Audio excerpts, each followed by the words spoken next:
Mesdames et messieurs, bonsoir et bienvenue sur votre télévision régionale KTV. Ce soir, nous recevons M. Moustapha Sibi, personne des ressources et membre fondateur du parti URD. Monsieur Sibi, merci et bonsoir. Bonsoir, Doucouré. Bienvenue. Merci. Nous vous remercions d'avoir honoré de votre présence dans nos studios. Merci, merci, au plaisir. Ce qui est surprenant, qui doit surprendre les Maliens, on peut beau dire que l'URD est mort, Soumaïla est parti, mais pourtant aujourd'hui, on ne parle que de l'URD au Mali. Vous n'entendrez pas parler de notre parti politique que l'URD au Mali. Et il n'y a pas aussi de défections, il n'y a pas de démission au sein de l'URD, plutôt des adhésions. Je ne peux dire que seulement ces partis-là, ça fonctionne très bien, nous fonctionnons très bien, seulement nous traversons des turbulences dans le choix éventuellement de la candidature. J'espère qu'on va en parler. Voilà. Sinon, je peux répondre positivement que les partis l'URD se portent merveilleux.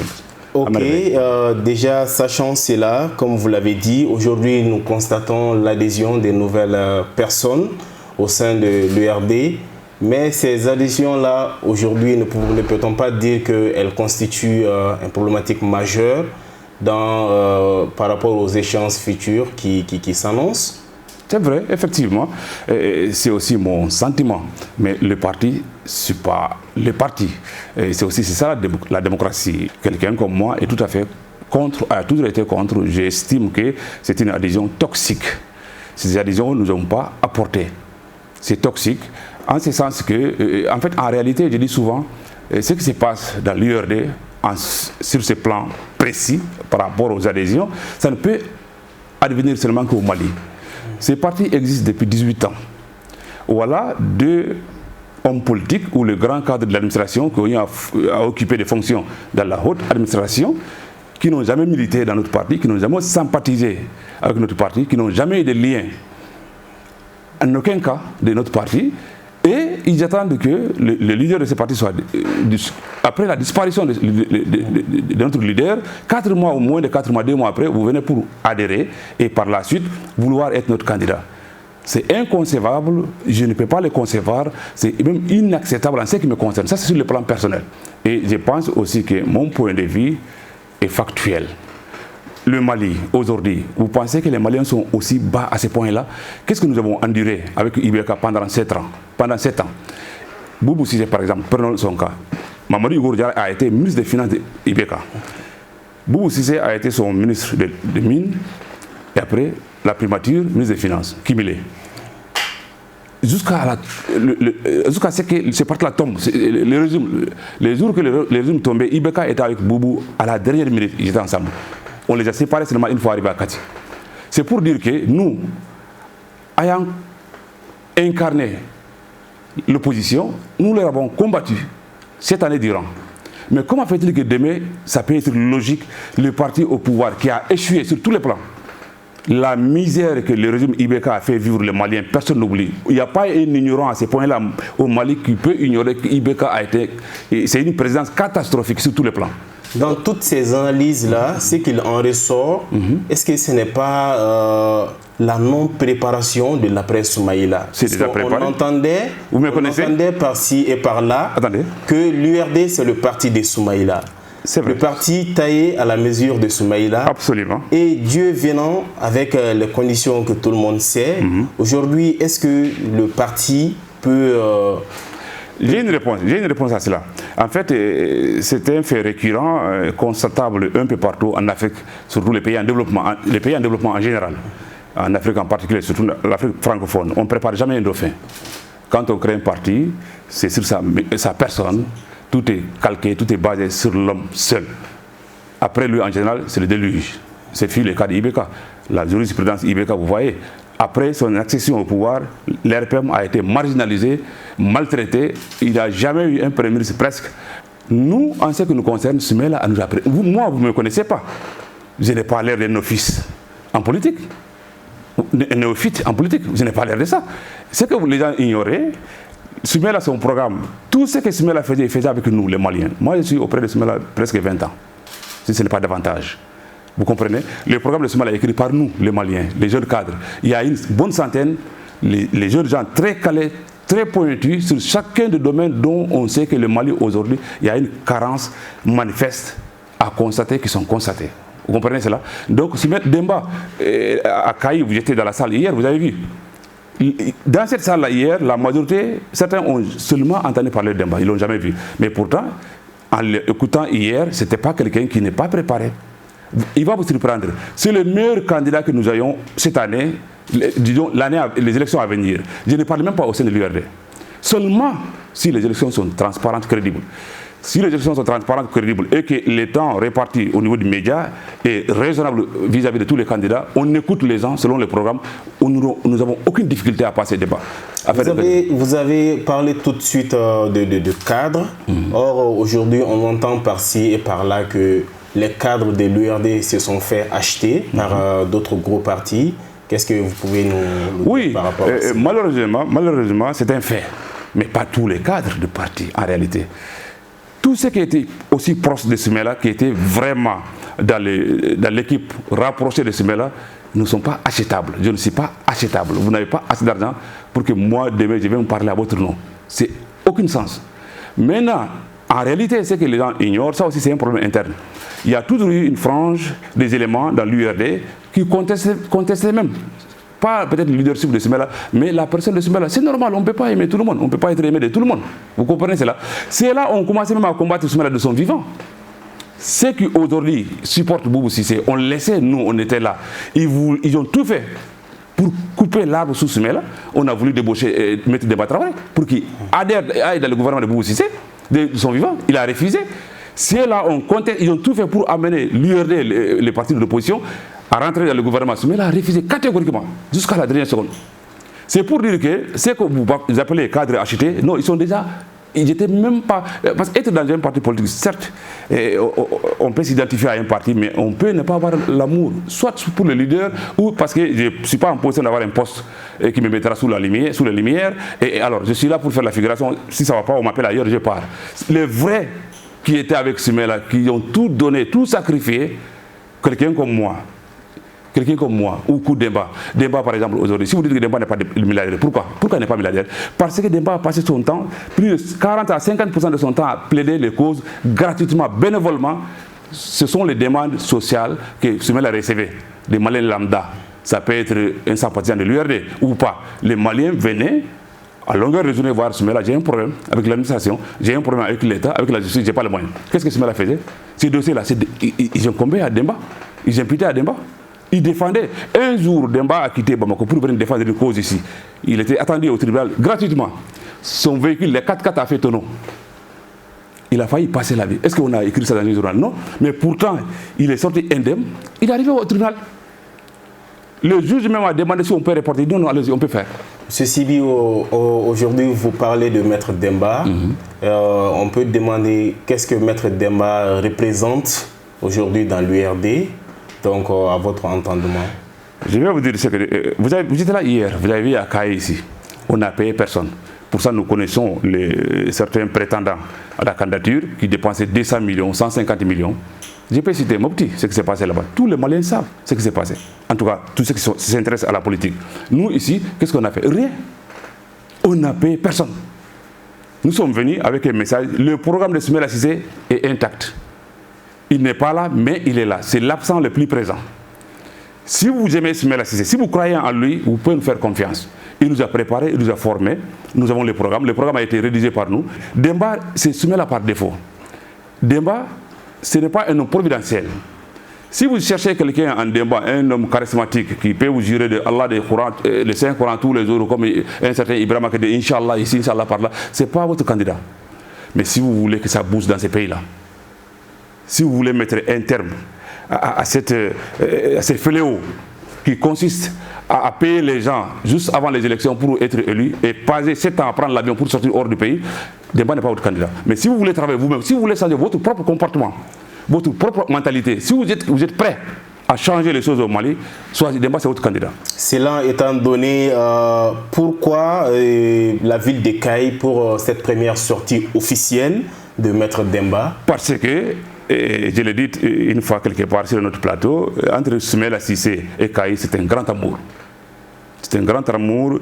Et l'amour de Kayi au regard de Soumaïla n'a jamais fait défaut. On a constaté cela. Et autre chose, dans l'URD, la plupart, je ne dis pas tous les cadres, mais la majorité des cadres de l'URD, c'est des ressortissants de Kayi. J'en fais partie de ceux-là.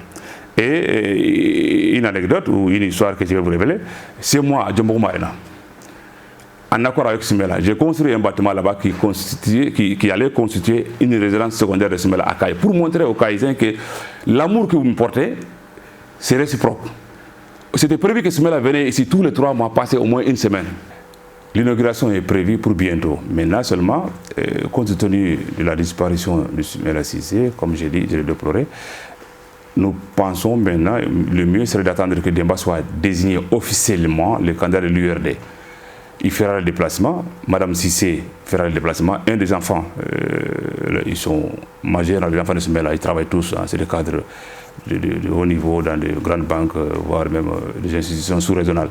Voilà, quelques-uns feront le déplacement et le président Younoussou fera le déplacement, quelques secrétaires généraux de toutes les sections du parti.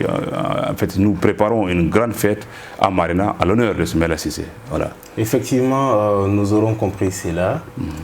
Aujourd'hui, pour qui connaît les élections dans notre pays, en matière de poids financier et des carnets d'adresse au niveau national qu'international, est-ce que Maître Demba fait le poids par rapport à ses concurrents? Il fait même mieux que eux. Parce que ceux-là dont vous vous référez là, ils ne vont rien faire autrement que ce qui a été fait ici, depuis toujours. C'est ça le malheur des Maliens. Il suffit que tu prétends avoir des carnets. Carnet d'adresse n'a jamais développé un pays. La Banque mondiale n'a jamais développé un pays, ni le FMI. Ça se saurait. Ils sont là pour gérer, payer nos fonctionnaires. C'est ça le malheur du Mali. Les gens viennent au pouvoir sans programme. Ils n'ont aucun programme pour le Mali. Ils viennent pour gérer. Les maigres ressources que nous avons, le budget national du Mali, c'est 2000 milliards. Depuis des années, ça n'a jamais augmenté. Pourquoi? Parce que ceux qui viennent, ils n'ont pas d'imagination, ils n'ont pas de créativité, ils n'ont pas de compétences techniques pour lever des fonds à l'extérieur. C'est ça que Soumaïla a été fort dans ça. Il a transformé l'IEMOA. Si vous regardez l'histoire de l'IEMOA, avant l'arrivée de Soumaïla, personne n'en parlait. Le budget était à une centaine de millions. Aujourd'hui, c'est des milliards par an. Grâce à Soumaïla. Non seulement il a fait augmenter le budget, il a financé. Il a imposé à l'Union européenne que cela soit pris en charge par cette institution amie qui est l'Union européenne à la France. Donc, non seulement, je disais, Demba a les carnets d'adresse, soi-disant, dites-les, mais les moyens politiques, financiers, techniques pour faire différemment. Je disais que nous sommes prêts. Le programme de Soumaïla Cissé, pour la région de Kayi par exemple, vous n'avez aucune idée. Parce que comme je disais, ça ne communiquait pas assez à mon goût. La ville de Kayi. Kayi c'est le poumon économique du Mali. Sikasso, c'est le grenier. La capitale régionale, même la capitale économique du Mali devrait être Sikasso, selon le programme que nous avons, qui est encore intact. Mais Kayi, par contre, c'est vraiment le nerf. Je ne parle même pas de la route de Kayi, entre Dakar et Kayi. Cette partie-là, la recette douanière, c'est l'équivalent de 1 milliard par jour si on divise par an. Combien l'État malien gagne à travers cette route de Kayi? Regardez son état, l'état dans lequel il est, personne n'en parle. La diaspora malienne à l'extérieur, 95% c'est ressourçant de Kayi. C'est 100 milliards par an, plus que l'aide au développement. Qu'est-ce qu'on fait? Rien. On peut développer Kayi sans le budget de l'État. Rien.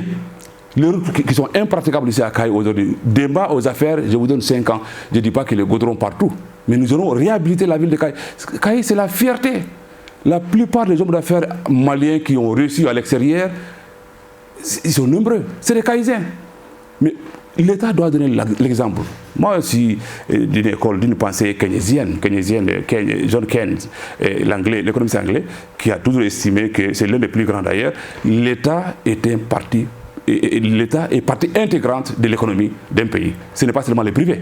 Aujourd'hui, comment est-ce qu'on pourrait situer la position de la famille de Soumaïla Cissé, sa femme et ses enfants par rapport à cette taxation que nous voyons dans le parti? Cette famille-là ne peut pas accepter que quelqu'un vienne demain nous pousser sur notre table, dire que c'est à notre tour de s'asseoir. Non, la famille ne peut pas concevoir ça. Mais elle n'a pas à dire ça publiquement. C'est logique. Mais il y a un moment, on entendait dans les coulisses dire que l'un des fils de Soumaïla voulait être candidat, successeur à son... Non, ça c'est pas vrai. Ça c'est pas vrai. Ces enfants-là, je les connais. Le potentiel énorme. Récemment, j'ai appelé un d'eux, j'ai dit, toi, tu peux communiquer. L'économie, il est très brillant. Et moi qui suis son tonton ou son aîné, des fois, je l'appelle pour quelques chiffres. C'est pour dire que c'est trop tôt pour eux. Si c'est leur destin, ça va venir bien. Pas tout de suite, pas dans l'immédiat, pas les 10 années à venir. Je peux dire ça fermement, ce n'est pas la question. Ça, c'est des gens seulement qui divaguent en proposant des choses sans fondement. Mais aujourd'hui également, ces candidatures à l'URD à coup de volée, est-ce que les textes de l'URD ne peuvent pas pouvoir mettre un frein à cette dispersion que nous voyons dans les partis? Si, on peut.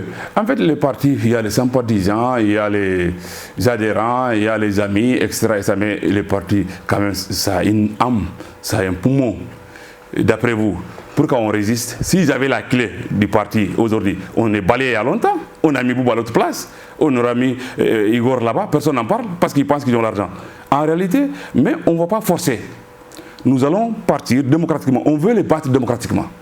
Mais une chose est sûre, moi qui est devant vous, je suis formel. Demba sera le candidat officiel naturel de l'URD. À tout prix.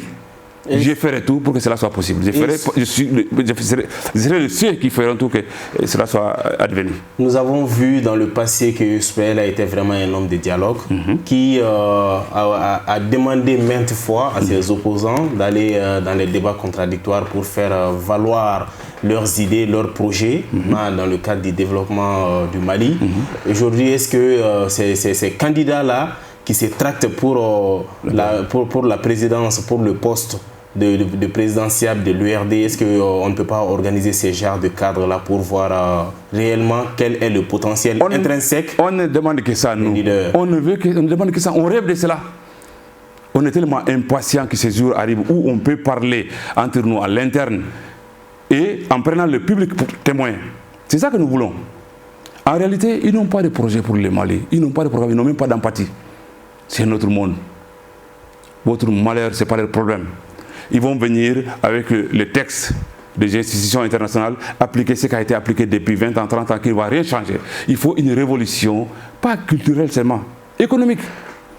Je disais lors d'un débat là, j'ai dit le Mali, c'est un Anglais, un économiste anglais, Colin Clark, qui a défini 3 secteurs de l'économie.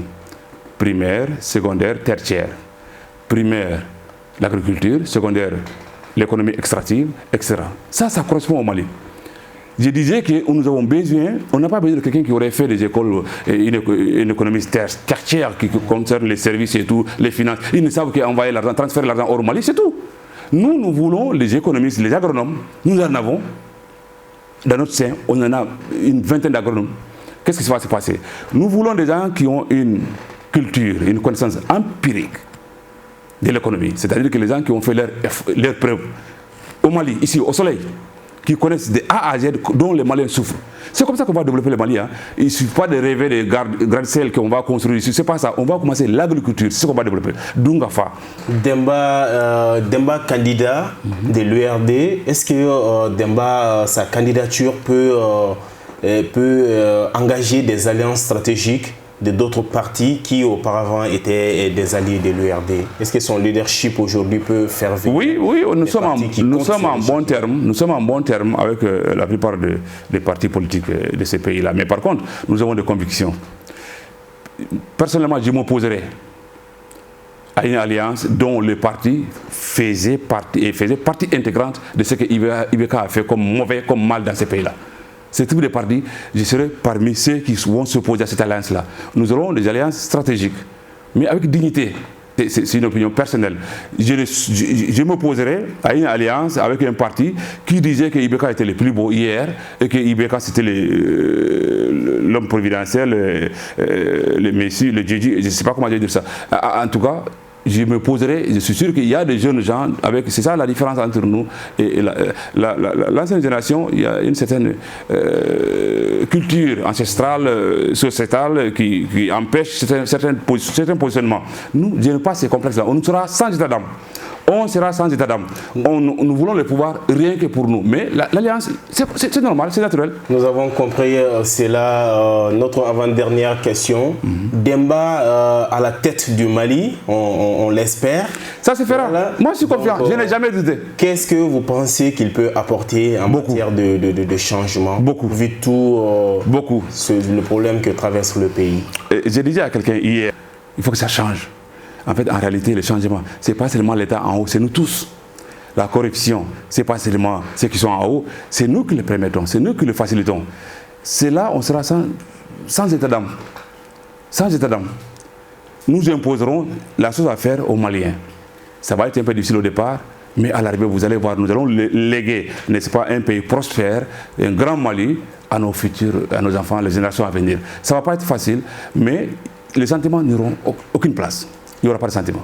Aujourd'hui, si vous devrez lancer un appel, donc quel serait cet appel à l'endroit des Maliens, des sympathisants de l'URD ainsi que les membres? Oui, non, la question est bien précise. Hein. À l'endroit des Maliens, l'URD, c'est des Maliens là-dedans. J'ai dit aux Maliens, indignez-vous. Le sort qui nous est fait aujourd'hui est inconcevable, même insupportable. Mais des fois, quand tu regardes à la ville de Bamako ou la télévision, tu penses que c'est la paix au Mali, tout va bien. Vous ne sentez pas la frustration qui devrait être le nôtre, l'indignation que nous devrons adopter vis-à-vis de nos gouvernants. Il faut demander plus, il faut exiger plus de ceux qui sont aux affaires. Et je dis ça aussi aux Caïsiens, il faut vouloir plus. Ne vous laissez pas s'acheter le jour des élections parce que ça revient au même. La diaspora, nous comptons beaucoup sur eux. Nous allons valoriser l'apport qu'ils amènent ici. Nous allons le fructifier. Nous allons mieux le gérer. La diaspora malienne peut développer Caï, la ville de Caï, sans prêt, sans assistance du gouvernement bancaire, gouvernement national, central. Merci beaucoup, Monsieur Sibi.